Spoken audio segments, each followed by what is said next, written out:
Y para los que no saben quiénes son ellos, voy a leer inmediatamente.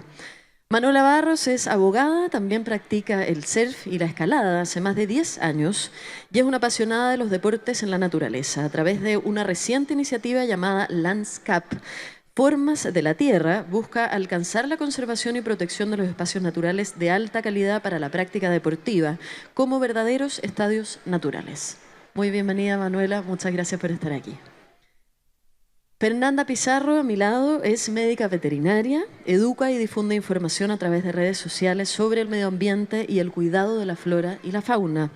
Es parte además del staff de Jane Goodall Institute en Chile, entre otras cosas también. Muy bienvenida, Feña, gracias por estar aquí. Ahí tiene un fan club ahí la Feña. Y Cristian Donoso, nuestro querido Cristian Donoso. Ya, montañista, navegante y uno de los exploradores más destacados de Chile, sin duda. Es explorador polar, montañista, como les decía, es kayakista además, es yatista oceánico, fotógrafo, realizador también, digamos que es. Académico e investigador especializado en historia ecológica como explorador, suma más de 50 travesías, y ya deben ser muchas más. Y ha abierto múltiples nuevas rutas y sus descubrimientos además han sido de gran valor geográfico. Sabe mucho de glaciares también, así que síganlo los interesados en ese tema. Bueno, comenzamos, les cuento que Fjällräven es una marca sueca que tiene un montón de años. Hace casi 20 años comenzó con un proyecto muy interesante que hoy día ya llevan por 5 o 6 países del mundo. Lo comenzó en Suecia, que se llama el Fjällräven Classic. Y se trata de un trekking donde pueden ir personas de todo el mundo que lo hicieron justamente pensando en acercar la naturaleza a las personas y que ya lleva casi 20 años en Suecia y se hace en un lugar precioso porque se realiza en el Círculo Polar Ártico en Suecia. Es un trekking que cubre una parte del King's Trail o el Camino del Rey, para decirlo en español, que tiene unos 460 kilómetros más o menos, y este clásico cubre 110 kilómetros. Y en una caminata que dura alrededor de 5 días, uno hace este trekking, ¿no? de 110 kilómetros por unos paisajes increíbles. Además del valor en sí mismo que tiene estar inmerso en la naturaleza y conocer todos estos paisajes, hay algo que es súper interesante que tiene que ver con el acceso que tienen todos los países nórdicos de las personas a la naturaleza de manera libre. Y esto significa que nosotros fuimos paseando, yo tuve la suerte de participar en eso, la Feña también estuvo ahí. Uno va en todo este recorrido pasando por lugares que son públicos, de acceso público, o sea, me refiero a parques nacionales y eso, públicos, del Estado, y lugares privados. Pero resulta que no hay una diferenciación entre lo que puedes o no hacer en un lugar público o en un lugar privado. En Suecia y en los países nórdicos es un derecho que está como concepto escrito en la Constitución, que el acceso para las personas sea libre a la naturaleza. Derecho viene, obviamente, también con deberes. La cultura ya es súper evolucionada en ese sentido, así que todo funciona bien. Eso en Suecia se llama el right to roam. O sea, tú te puedes instalar, puedes incluso acampar en terrenos tanto públicos como privados, inmersos en la mitad de la naturaleza, siempre que cumplas, obviamente, con ciertos requisitos. Y eso. Y a raíz de ese concepto tan interesante que está estipulado en una constitución, es que vamos a conversar ahora justamente en qué estamos en Chile, qué pasa con esta constitución en los países nórdicos y cómo fue además toda esta experiencia con Fjällräven. Dicho todo eso, partimos con la Feña. Te quería pedir, Feña, tus apreciaciones de cómo viviste esta experiencia y cuál crees que es la importancia de iniciativas como esta. ¿Aló? ¿Se escucha bien? Bueno, esta fue una experiencia maravillosa, increíble. Fue una invitación muy inesperada también que tuve a través de la marca, por la cual estaré eternamente agradecida. Y fue una experiencia humana muy hermosa. Creo que si hago como un resumen de lo que más me llamó la atención de este Fjällräven Classic, de esta caminata, además de estos paisajes preciosos y estos fiordos y valles increíbles, porque en el fondo esos paraísos también los tenemos acá en Chile, no era algo como tan nuevo. fue como esta experiencia más colectiva de ir avanzando estos 110 kilómetros con personas que nunca había visto en la vida, más encima. A ti también te pasó. Sí, sí. Llegamos a este lugar, nunca nos habíamos visto y estábamos a punto de empezar un trekking de 110 kilómetros juntos. Y creo que finalmente eso es lo que busca el Fjällräven Classic, como decías tú, acercar la naturaleza a las personas, pero también con este componente humano tan importante que es el acompañarse y el que todos estemos en el mismo modo, en el mismo interés por la naturaleza, amor por la naturaleza. Y creo que también cuando uno conoce a alguien en un entorno natural, la conexión que uno tiene con esas personas es mucho más profunda, mucho más profunda. Y eso lo viví en carne y hueso y eso fue lo que más me llamó la atención, la verdad. Fue hermoso. Por otro lado, Feña, ¿cuál consideras tú que es como la importancia de este derecho, ¿no? Del acceso, el acceso libre? ¿Y cómo lo viviste también en este trekking, esta idea, este concepto del right to roam? Nosotros ya sabíamos que existía este concepto cuando empezamos el trekking y por lo mismo yo fui bien observadora de las otras personas que hicieron la caminata. Y creo que es importante porque allá no es un tema acceder a la naturaleza, es algo fácil, no es engorroso. Puedes ir a cualquier parte, nadie va a salir diciéndote como, oye, me tenéis que pagar no sé cuánto, o, oye, acá no podéis estar porque es propiedad mía. Es todo muy, muy libre. Y de hecho, la mayor parte de toda la caminata, como 3/4 más o menos, eran puros sectores privados, puros lugares privados. Y uno estaba caminando ahí como en el Edén, y era todo muy, muy libre, y yo no me caía en la cabeza cómo esto era de alguien, ¿cachai? O de algunas personas. Podías acampar en cualquier parte y como también decías tú, viene de la mano con un compromiso, ¿cierto? Y que ahí tenemos una diferencia abismal entre la cultura nórdica y la cultura chilena. Nos falta mucho ahí por avanzar y claro, ellos tienen como base el cuidado de la naturaleza, o sea, cosas que para ellas son obvias, acá estamos un poquito lejos, pero eso se vio reflejado en el trekking, todo ese amor y cuidado. Gracias, Fernanda. Manuela, si le podemos pasar el micrófono. Podemos turnar este también. Desde el punto de vista del derecho, ¿en qué estamos en Chile y hacia dónde consideras que debiéramos transitar, ¿no? Bueno, gracias. Hola a todos. En Chile no se consagra un derecho de acceso, como ocurre en los países nórdicos, pero igual es posible armar como una sistematización. Por un lado tenemos un decreto ley que sí regula el acceso a la playa de mar, que es la playa pública, que dice que cuando no existan vías públicas para acceder a la playa de mar, los propietarios de los predios colindantes tienen la obligación de otorgar gratuitamente el acceso. Y eso lo hacen los delegados presidenciales regionales, que son los representantes máximos del presidente en cada región. Por otra parte, bueno, esa ley ha tenido ciertas observaciones en su aplicación práctica, guatea en algunas partes. Y por otro lado, el acceso a la montaña no es ley, es un proyecto de ley que está hoy día en el Senado, como segunda cámara, un poquito estancado desde el 2022, que también regula el acceso a las cumbres principales, es decir, a la alta montaña, cuando no existan vías públicas para eso, siempre y cuando la cumbre principal se encuentre en territorio fiscal. Entonces, la verdad es que cuando la cumbre se encuentra en un territorio privado es algo que todavía no se regula, si bien el espíritu es muy similar al del decreto ley de la playa. Y finalmente tenemos todo el sistema de áreas protegidas del Estado con la nueva ley que crea el Servicio de Biodiversidad, que busca garantizar el acceso a las áreas protegidas para que la gente pueda entrar a la naturaleza, generalmente a través del pago de una tarifa. Eso es un poco como el esquema que tenemos hoy. ¿Y hacia dónde debiésemos ir? Claramente, en mi opinión, regular el derecho de acceso, pero también, como hemos dicho antes, de la mano del compromiso. Tener esta conciencia de que el derecho siempre tiene aparejado un deber, una responsabilidad, y de que no es ilimitado. Mi derecho termina donde comienza el derecho del otro. Entonces, la respuesta acá es hacia dónde debiésemos transitar, hacia la educación. Abramos el acceso, pero abrámoslos con responsabilidad. Por otro lado, ¿qué implica que el derecho a acceso esté consagrado en una constitución como es el caso de Suecia? Hoy acá tengo como sentimientos encontrados. Ya, a ver, queremos saber. Mira, por una parte lo veo como algo bueno, porque la Constitución, las normas son jerárquicas. Tenemos la Constitución, tenemos las leyes, reglamentos, decretos. Y ninguna ley de inferior jerarquía puede contradecir a la ley de superior jerarquía. Entonces, si tenemos el derecho en la Constitución, ninguna ley podrá contradecir lo que dice la Constitución. Y por otra parte, la Constitución, hoy día lo que está pasando, el proceso constitucional es muy excepcional, porque por lo general para reformar una Constitución es muy difícil y se requieren muy altos quórums en el Congreso. Entonces, como es difícil reformar la Constitución, si es que el derecho queda consagrado ahí, queda bien amarradito, bien firme, es difícil contradecirlo.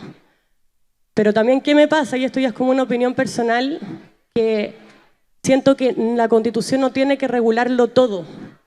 Ojalá que la Constitución sea de 4 o 5 páginas, contenga los principios más fundamentales, dure más de 100 años y de repente una ley puede ser mucho más útil para regular y le puede dar mucha mayor aplicación práctica a las cosas. Como que tengo cierto temor de endiosar a la Constitución y decir, oh, la Constitución va a resolver todo, porque al final las leyes pueden ser mucho más útiles y son normas de alto rango legal. Por ejemplo, hoy día la Constitución consagra el derecho a vivir en un medio ambiente libre de contaminación. Hoy día nuestra Constitución lo dice. ¿Vivimos realmente en un medio ambiente libre de contaminación? Entonces, como que hay que tener cuidado de creer que porque está en la Constitución va a ser algo real. Y la realidad la puede dar quizás una ley o un reglamento. Entonces ahí dejo como a la reflexión. Gracias. Cristian, en relación a este tema del acceso libre, ¿cómo ha sido tu experiencia tanto en países nórdicos como en otros lugares del mundo? Mi experiencia en los países nórdicos, bueno, yo he hecho expediciones en Suecia, también con Fjällräven hicimos una travesía de 300 kilómetros con trineos tirados por perros, pasando por lagos congelados, bosques, fue bien increíble. También he hecho expediciones en otros lados como Islas Faroe, bueno, que eso es nórdico, pero no es ni Suecia ni Noruega. También en Svalbard, que forma parte de Noruega, que está muy cerca del Polo Norte, a los 80 grados de latitud. Y claro, lo que uno observa ahí es hay una norma constitucional que consagra el derecho a acceso a la naturaleza, pero antes de la norma hay una cultura, una tradición. De hecho, en los países nórdicos el acceso a la naturaleza es considerado un patrimonio inmaterial, cultural. Y tiene que ver también con la historia de estos países, países con baja densidad poblacional, con grandes extensiones de territorio no cultivados, que no son, donde no se ha aplicado una extracción, una actividad de extracción o un pastoreo intensivo. También sociedades bastante igualitarias que se saltaron en el periodo feudal, ¿no es cierto? Entonces, hay una tradición cultural que es favorable a la existencia de este derecho. Como bien dice Manuela, no basta con que haya, muchas veces en la letra, en la Constitución, letra muerta, sino hay herramientas para poder hacer efectivos esos derechos. ¿Ya? O sea, claro, puede que no haya normas que estén en colusión con ese derecho consagrado en la Constitución, pero también puede que no hayan normas, particularmente desde el punto de vista de los procedimientos, acciones que permitan que ese derecho sea efectivo. ¿Ya? Entonces, es más fácil allá, ¿no es cierto? Hay un tema cultural que no tenemos acá. Yo creo que aquí sí existe una tradición de acceso a la naturaleza en algunos ámbitos, como es el caso de las playas, ¿ya? Que es de antigua data, digamos. Sobre todo se consagra porque la playa es un espacio antiguo de destinación recreativa, ¿ya? El tema del acceso a las montañas, esto de ir a las montañas para hacer deporte, para realizar una actividad recreativa, es algo más reciente. Entonces todavía estamos, creo, en un proceso de adecuación cultural. Y por otro lado también tenemos una tradición de mucho respeto hacia la propiedad privada. Tenemos una historia como país también, donde el tema de la propiedad privada ha sido un tema reciente, ¿no es cierto?, un tema delicado. Entonces creo que hay varios temas ahí que también, por ejemplo, en los países nórdicos lo que uno observa es que este derecho de acceso a la naturaleza se ejerce en armonía con el derecho a la propiedad. Y eso ocurre de manera espontánea y la gente cuida la naturaleza. porque hay una cultura también de cuidado.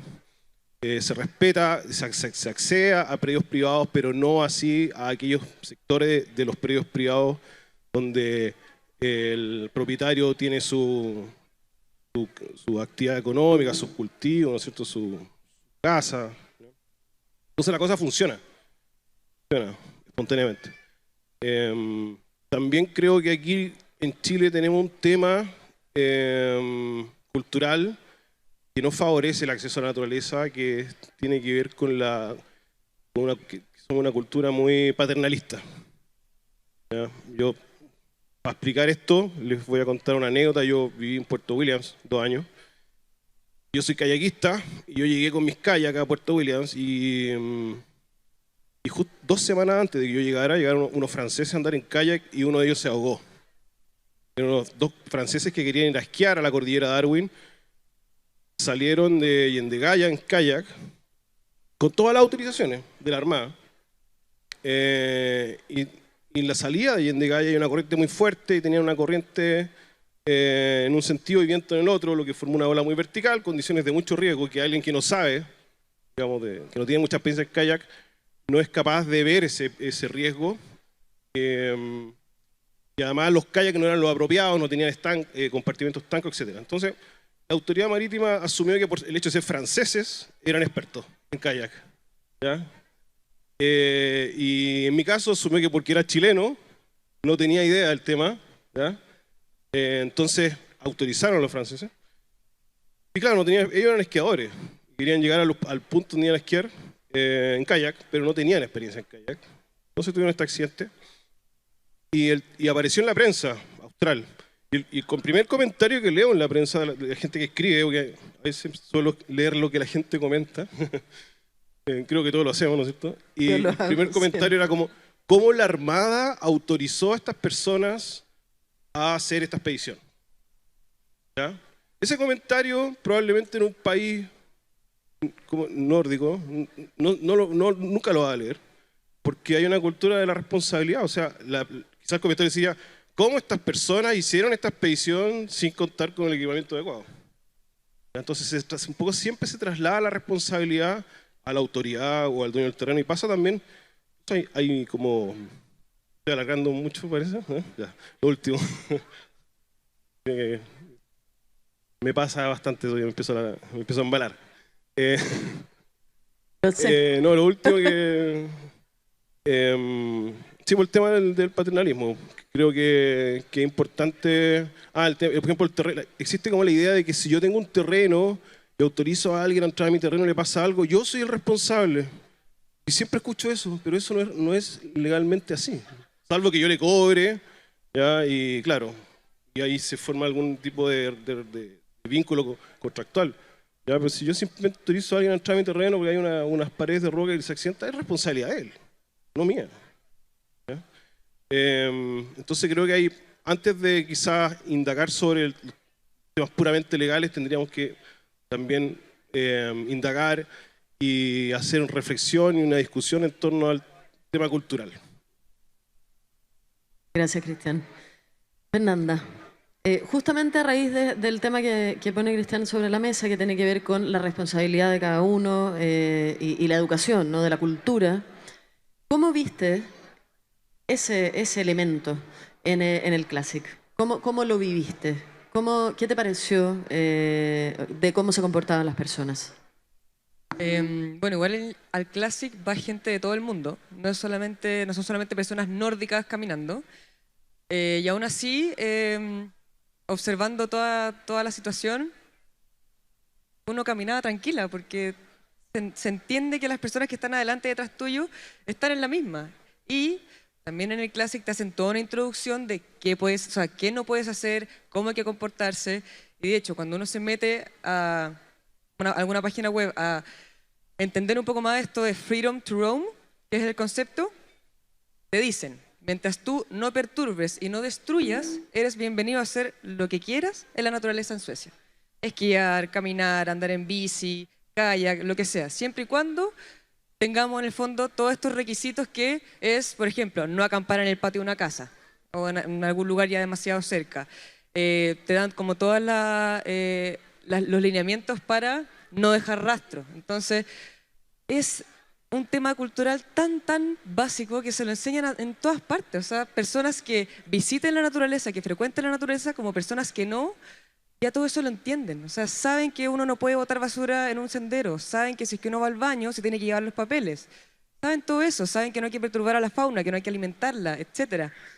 Y tienen un tema también con el respeto hacia las personas, que pasa también mucho en los países nórdicos, que yo lo veo en la ciudad también. Hay un respeto con el que tú tenés al lado y es muy heavy, es muy distinto a lo que tenemos acá. Entonces tienen eso también de no perturbar la tranquilidad de la otra persona que tengo al lado mío. Entonces, como ya tienen eso manejado, una vez que uno ya tiene eso, puede serlo también con la naturaleza. Creo que si es que no somos respetuosos con nosotros mismos, entre los humanos, nunca vamos a lograr hacerlo con la naturaleza. Entonces, eso se vio también reflejado en la caminata. Solamente nos pasó una vez que vimos a una pareja de asiáticos en el río lavándose los dientes, onda, arriba del río, ¿sí? Y escupiéndose. Y yo así, ¡no! Vuelta loca. Y ahí como que me miraron y me hicieron así, como, perdón. Pero sería lo único que vi como fuera de la norma. Y no eran nórdicos, entonces como que sale un poquito, pero es otra cosa. Pero igual eso te lo dicen antes también. Te lo dicen. No se lave los dientes en el río, estamos todos tomando esa agua, etcétera, Sí. etcétera. Más contamina tu pasta de dientes. Hay toda una educación previa al evento para que sea un evento limpio y consciente. Pues. Se nota esa organización bien potente. Gracias. Manuela, volvemos al derecho. ¿De qué se trata la ley de estadios naturales? ¿A qué se refiere ese concepto? Y, por otro lado, también, ¿cómo se avanza desde la ley de rompientes a este concepto un poco más amplio, ¿no? Ya, bueno, la ley de rompientes, para empezar, que fue lo primero, fue una iniciativa de la Asociación de Surf de Arica, que representada por el senador de su región, presenta este proyecto de ley para proteger las olas de alta calidad para la práctica deportiva. No estamos hablando de cualquier ola y que todo sea intocable, sino que en realidad son ciertas olas que por sus características oceanográficas se convierten en verdaderos estadios deportivos naturales. Extraordinarias para la práctica deportiva, muy excepcionales, únicas, y sabemos que lo prístino se pierde una sola vez. Entonces se volvió urgente preservar estas rompientes por ciertas amenazas. Ese proyecto de rompientes avanzó en el Congreso, este año pasó del Senado a la Cámara de Diputados, y en paralelo, a través de una iniciativa del Ministerio del Deporte, surge la idea de ampliar el foco de protección ya no solamente para las olas de alta calidad, sino que también para lugares donde se practique deporte en la naturaleza, en ríos, lagos y precordillera. Hoy día ese texto está siendo pimponeado entre las Express y el Ministerio del Deporte. Esperamos que pronto den a conocer el texto oficial, pero claro, la idea es proteger esos espacios deportivos en la naturaleza que los hacen verdaderos estadios naturales, que no hay que construir, sino que limitarse a conservar. ¿Y eso es lo que, qué hace que una ola sea considerada estadio? Una ola que, bueno, que puede correr, que un deportista puede deslizarse en la ola, que puede correr hacia el lado. Depende de la topografía del fondo marino. Por ejemplo, si el fondo marino es de roca, de coral, de arena. Depende el suel que viene viajando desde Hawái, Japón, cómo entra el suel en la dirección. La trayectoria de la ola en la superficie, el viento para los deportes de tabla con viento. Entonces esa combina de efectos naturales hace que se arme una ola que ahora los panamericanos la vimos en Punta Lobos de extraordinaria calidad, única. Y esa figura se replica en la tremenda costa que tenemos en Chile.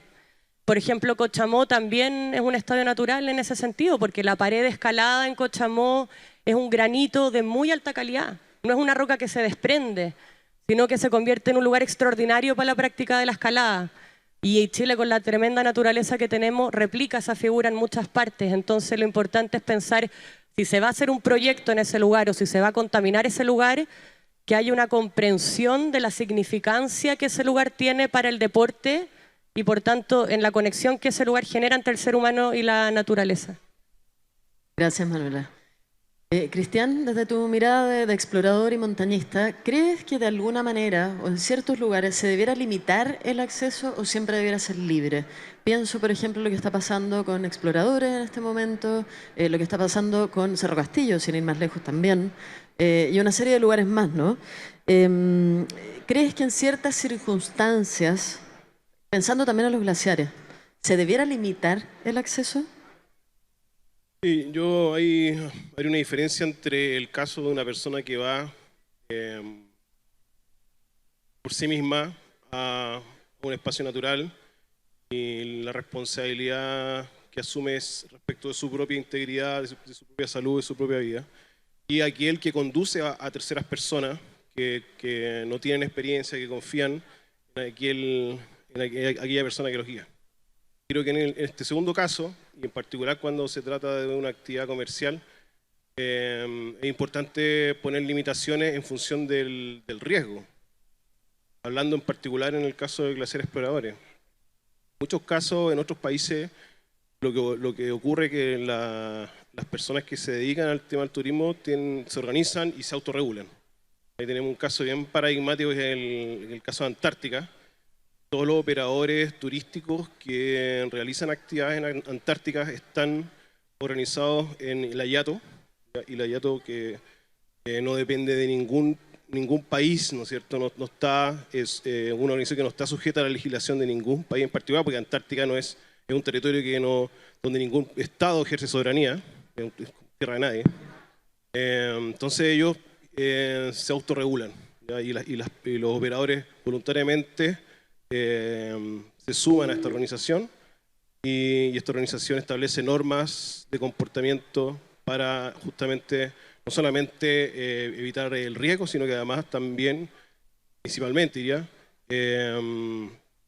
establecer conductas que sean que no generen impacto en el medio ambiente. Entonces sí, yo creo que es importante generar estas limitaciones en algunos casos, en esos puntuales que te estoy mencionando. ¿Y alguna vez te ha pasado a ti en tu experiencia como que te hayan limitado para realizar una expedición o has tenido algún problema en Chile con este tema como del acceso? Y por otro lado, nosotros lo conversamos en algún momento, la navegación, que también es un temazo, ¿no? ¿Qué pasa ahí? Sí, o sea, por ejemplo, hay situaciones que a veces rayan en lo ridículo, con el tema de los requisitos, las normas. Por ejemplo, otra vez fui a una reserva nacional, y pedí una autorización y en verdad yo iba a hacer una actividad prácticamente turística. ¿Ya? Y comenté que iba a tomar fotos, entonces me preguntaron, bueno, ¿y qué va a pasar con estas fotos? No, bueno, las voy a publicar. Bueno, en ese caso tienes que contar con una autorización para tomar fotos. Decía, pero ¿cómo? Si cualquier persona va a un parque nacional y toma fotos, ¿por qué yo tengo que pedir una autorización? Ah, es que las va a publicar y eso dice la norma, ya. Como que ya me metí en eso, porque les dije que las iba a publicar. ¿Qué significó? Tenía que presentar un certificado de residencia. ¿Ya? Y no sabía dónde sacar el certificado de residencia y fui a la junta de vecinos y estaba cerrada y la persona que estaba a cargo nadie sabía cuándo iba a aparecer. Fue todo un lío al final conseguirme la cuestión. Después tenía que ser con 2 meses de anticipación. Y claro, yo iba a ir con un operador local, entonces yo ya como ya me había metido en este tema de la autorización por las fotos, tenía que llegar hasta el final para poder hacerlo, porque si no el operador iba a tener un problema con CONAF. ¿Ya?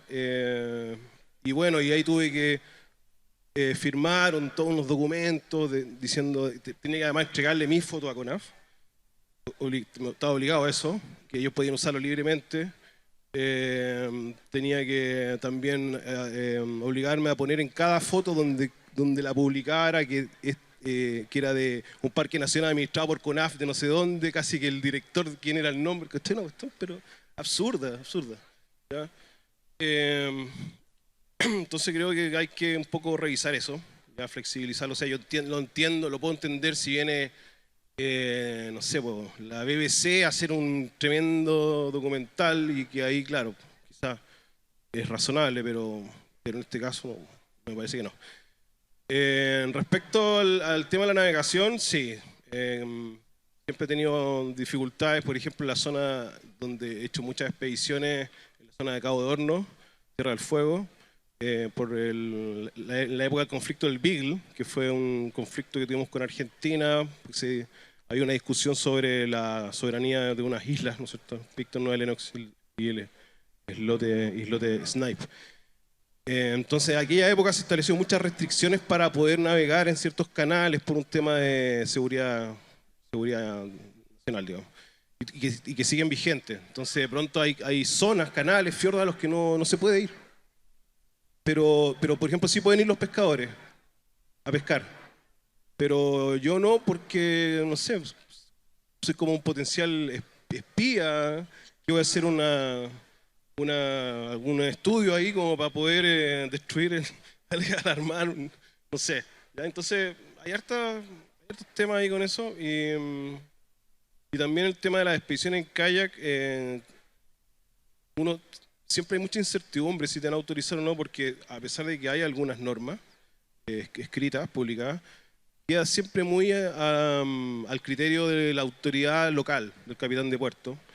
Y dentro de esta cultura paternalista que te comentaba, ¿qué pasa? Que el capitán de puerto, que nunca ha visto un kayak, de repente ve que llega un gallo con un bote de 4 metros que dice, oye, voy a navegar hasta el Golfo Pena.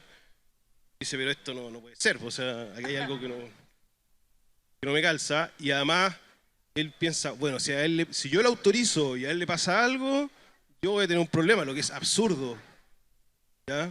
Entonces, claro, él tiene todos los incentivos. Él no quiere arriesgar su carrera, ¿no es cierto? Entonces tiene todos los incentivos para decirme que no y buscar hasta el último argumento para decirme que no. ¿Ya? Entonces, claro, yo creo que todas esas cosas están generando algunas dificultades a veces para planificar las expediciones. Y una etapa que yo a veces digo que el mayor riesgo que tuve en una expedición fue la autoridad. O sea, para cumplir el objetivo no fue la expedición misma, sino que fue la autoridad que me tuvo ahí como en vilo. Gracias, Cristian. Peña. Hablemos un poco del tema de la educación, justamente haciendo este paralelo con los países nórdicos, más allá de la cultura. ¿Qué pasa con la educación? ¿Qué rol dirías que tiene la educación en este contexto? ¿Y cómo lograr además una educación ambiental efectiva en Chile que nos permitiera llegar a una ley o a consagrar eventualmente el derecho de acceso en una constitución? Creo que la educación es todo, básicamente.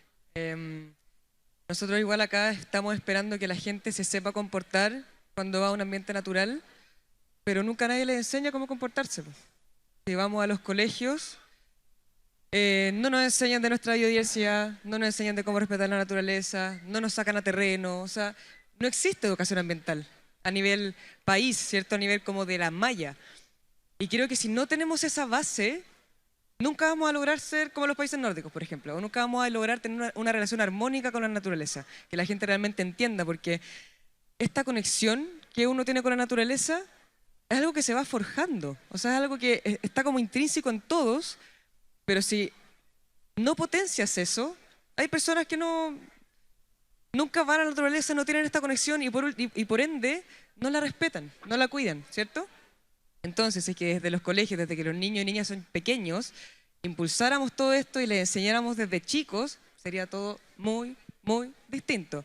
Y creo que si es que eso no funciona, o sea, no sucede, estamos bien lejos. Así que creo que educación ambiental de calidad para niños y niñas en todos los colegios de Chile. Eso debería ser, pero ahora ya.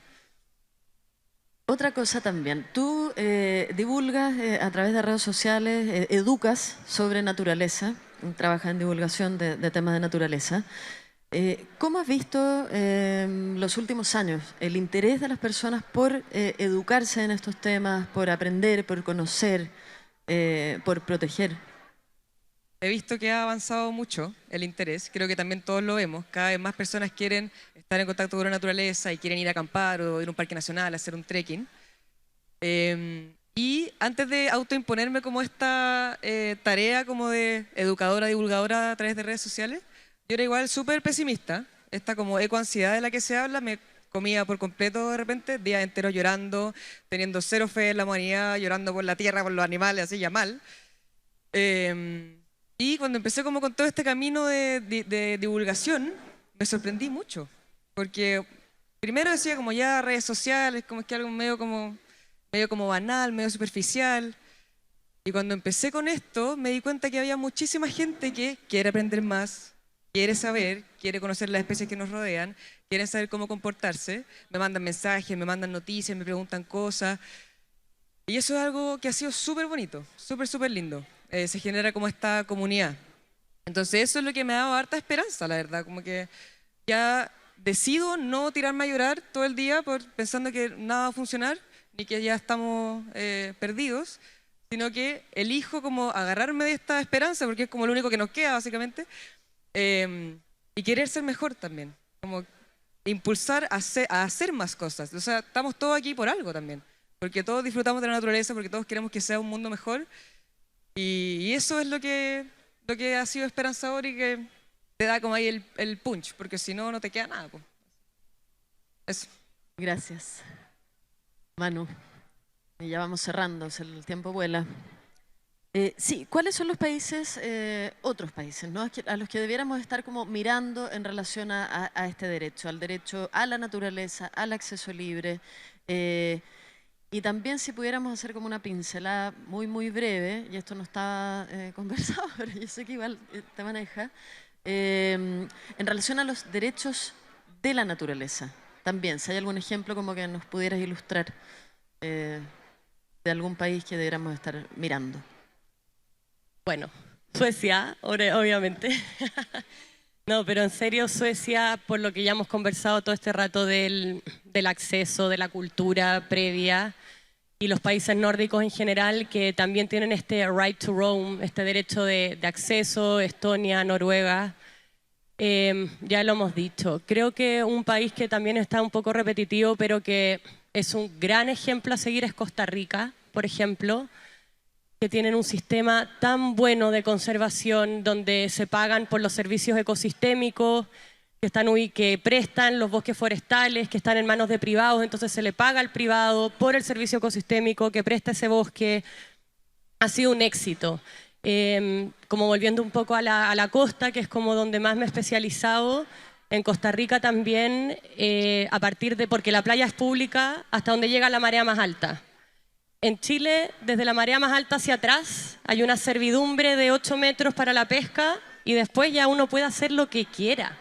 Yo encuentro una locura que la playa sea tan pequeña, de verdad no lo puedo entender. O sea, y en Costa Rica, en cambio, por lo menos los 50 metros desde la línea de alta marea a tierra adentro son intocables. Y los 100 metros están protegidos. Entonces se genera como un corredor biológico. Eso yo lo encuentro realmente sorprendente y creo que urge acá, urge, porque la playa pública me parece un concepto demasiado restringido. Eso es lo primero que se me viene, en realidad, como un modelo. Buenísimo, muchas gracias. Bueno, lo otro que les quería comentar, un poco ya lo hemos conversado, pero me gustaría preguntarle a los tres, así que me contestan súper brevemente. Si hablamos de plazos, ¿cuándo deberíamos estar, o para cuándo deberíamos estar esperando tener acceso libre, por lo menos en términos de la ola, ¿no? Y de la montaña? Bueno, como les decía, el acceso a la ola, a la playa está. La ley guatea. Hay cosas que son... por ejemplo, la ley no dice si el acceso tiene que ser a través de un camino donde cabe un auto o basta un sendero, una huella.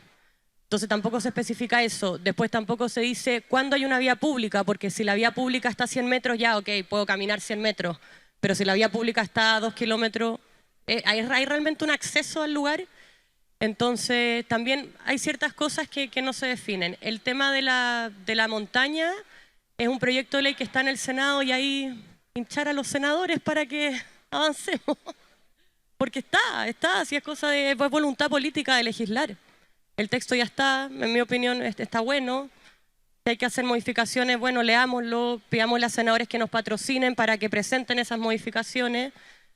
pero creo que al final, si el Congreso decide legislar, se puede sacar rápido al final. ¿Algo más que agregar en relación a la montaña en particular, al acceso a la montaña? ¿Algún comentario, reflexión? Mucho que Sí, decir al respecto. yo tengo varios, pero me los guardo para mí, porque no soy la panelista. Sí. Sí, bueno, es increíble, por ejemplo, en la región metropolitana, que uno a veces es montañas emblemáticas, con senderos milenarios, y que están dentro de terrenos privados, o sea, cuando dice el volcán Maipo, que esté dentro de un fundo, ¿ya? Y creo que el ejemplo de Suecia, y no solamente Suecia, sino que otros países como Suiza, también en Inglaterra, Escocia, es interesante, porque además nos entregan soluciones distintas para realidades distintas. Nosotros en Chile, por ejemplo, en la zona metropolitana, hay montañas fronterizas que son más accesibles desde Argentina que desde Chile. Eso es bien increíble. Y lo que uno ve en estos países europeos es que finalmente algo de sentido común, cuando no hay rivalidad entre el interés del propietario, porque si yo tengo el caso de Cruz de Piedra, ¿no es cierto?, que es un fondo que tiene como, no sé, 90.000 hectáreas. Si no hay rivalidad entre el interés del propietario de desarrollar una actividad económica en algunos sectores de su predio y el interés de la ciudadanía de poder acceder a otros sectores donde ese propietario no está realizando ninguna actividad, eso parece ser algo factible, ¿no? Y finalmente es el criterio que predomina en todos estos países que han desarrollado legislaciones que permiten el acceso público a terrenos privados, que no haya rivalidad, ¿no?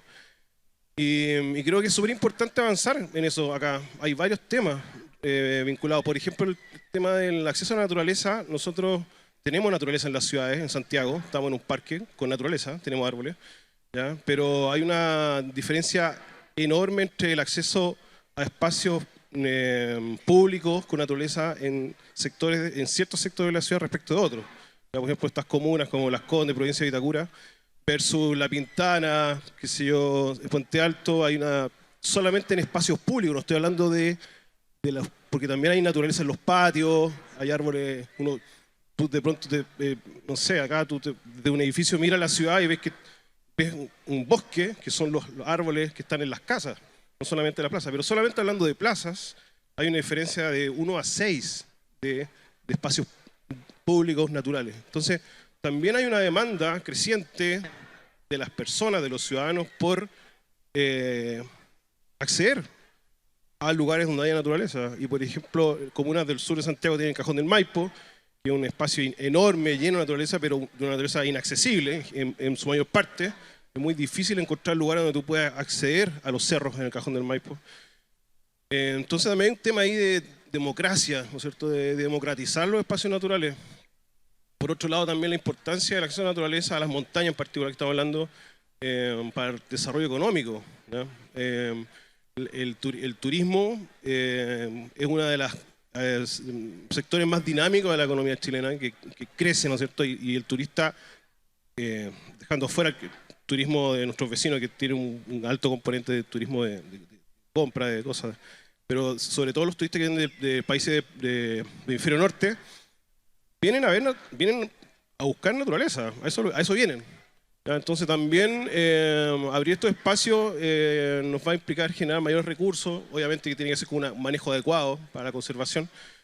Y el turismo además tiene un efecto distributivo muy alto, ¿ya? O sea, más que muchos otros sectores de la economía. Cuando viene un turista, para el camino, le compra a la señora que vende pan, ¿no es cierto? También las barreras de acceso para poder desarrollar emprendimientos turísticos son bajas. Entonces tiene un impacto en un amplio ámbito de la población, el turismo. Y por otro lado también el tema de ámbito como de la democracia, también en la montaña un espacio de encuentros, donde personas de distintas realidades socioeconómicas de pronto se encuentran. Ahí en la ciudad hay muy pocos espacios de encuentro y vinculación entre personas de distintas realidades socioeconómicas, culturales. En la montaña sí se genera eso.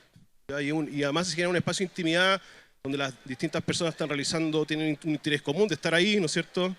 Y creo que también eso es súper sano para nosotros como sociedad. Por otro lado está la salud, ¿no es cierto? la salud física y también espiritual. Sí. O sea, nos da Mental, mucho y además total. tenemos, o sea, muchos países del mundo quisieran tener el patrimonio natural que tenemos nosotros, lo tenemos tan cerca. ¿Ya? Y es increíble que lo tengamos ahí y no lo podamos abrir a la gente. Bueno, muchísimas gracias a los tres, Fernanda Pizarro, Cristian Donoso, Manuela Barros, por haber participado con nosotros en este panel sobre acceso libre a la naturaleza, el caso nórdico y el caso chileno. ¿Cómo está don Pablo por ahí? Ya. Pablo Valenzuela, señores, que está con su stand por aquí, para que vayan a verlo. Bueno, muchísimas gracias a todos por participar y por estar aquí. Sigan disfrutando y ya nos volvemos a encontrar en este y otros escenarios. Chau.